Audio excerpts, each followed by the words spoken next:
Another good day at council. Actually, it's been a really good week. The city of Houston continues to gain national attention for being a great business-friendly city with a strong economy. Institution after institution, organization after organization, publication after publication comes forward with rankings of the city of Houston that place us very high on the list. Most recently was Site Selection magazine as the place for business relocations.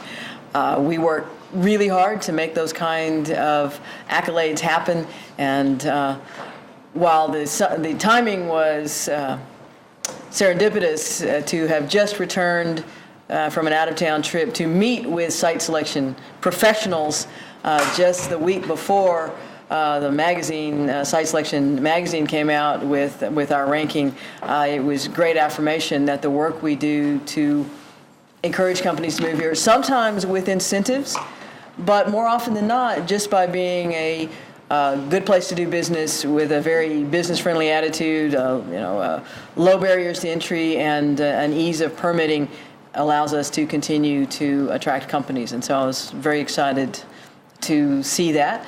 Next week is spring break.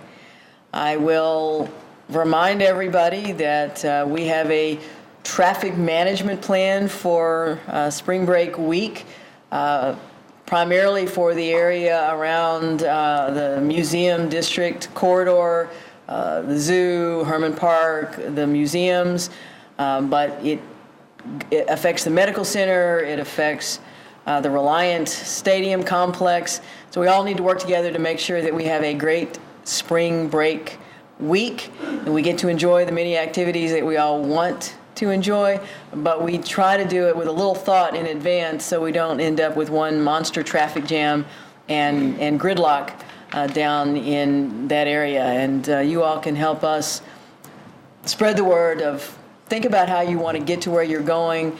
Remember, particularly for Herman Park, every space is taken usually by about 10 o'clock in the morning.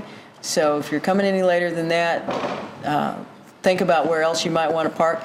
And look for an opportunity to ride the light rail in if that's your destination. And then we, of course, encourage people to continue to enjoy the rodeo.